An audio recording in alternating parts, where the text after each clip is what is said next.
ఆట లాస్ట్‌లోకొచ్చేసరికి అసలు మొఖాలన్నీ బయటపడుతున్నాయనే చెప్పాలి. నబీల్ ఎవిక్షన్ ఫ్రీ పాస్ మన అవినాష్‌కి ఇచ్చి సేవ్ చేస్తే, అవినాష్ ఏమో నబీల్ మీద తిరగబడ్డాడు.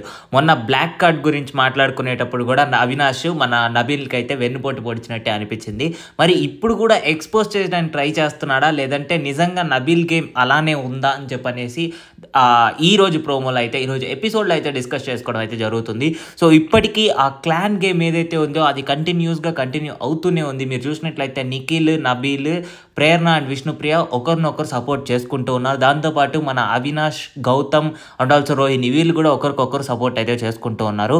సో, ఆట పరంగా చూస్తే నిఖిల్ వాళ్ళ టీము చాలా బాగా ఆడుతూ ఉంది. దాంతోపాటు కామెడీ, ఎంటర్‌టైన్‌మెంట్ పరంగా చూస్తే అవినాష్ వాళ్ళు చాలా ఎంటర్‌టైన్ అయితే చేస్తున్నారు. మరి మధ్యలో గొడవలు ఎందుకు వస్తున్నాయి అని చెప్పానంటే లాస్ట్ మూమెంట్స్‌లో ఖచ్చితంగా గొడవలు అనేది ఖచ్చితంగా వస్తాయి. ఎందుకంటే ఇక కేవలం 14 రోజులు, 10 రోజులు మాత్రమే ఉంది కాబట్టి ఈ మధ్యలో ఎవరి మాస్క్, ఎవరి నిజ స్వరూపం వాళ్ళు బయట పెట్టాల్సి ఉంటది.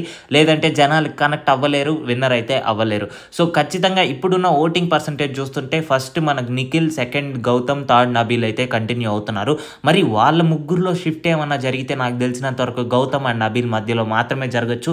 నిఖిల్ మాత్రం టాప్ ఓటింగ్‌లో ఉన్నాడు. అసలు ఎవ్వరు తాగలేనంత ఓటింగ్‌లో ఉన్నారు. ఆల్మోస్ట్ 50% ఆఫ్ ఓటింగ్ ఆయన వైపే పడుతుంది. సో, ఇక మన నబీల్ అండ్ గౌతమ్ వీళ్ళిద్దరి మధ్యలోకి వస్తే మాత్రం సో, గౌతమ్‌కి ఎక్కువగానే పడుతూ ఉంది. నబీల్ ఆట ఎందుకు డౌన్ అయింది అని చెప్పనేసి అంటే మధ్యలో కొన్నిసార్లు ఫ్లిప్ అవుతున్నట్లు అనిపిస్తుంది. అందువల్లే ఆయన ఆట డౌన్ అవుతుందని అనిపిస్తుంది. సో, మరిన్ని బిగ్ బాస్ అప్డేట్స్ కోసం మన ఛానల్‌ని సబ్స్క్రైబ్ చేసుకోండి.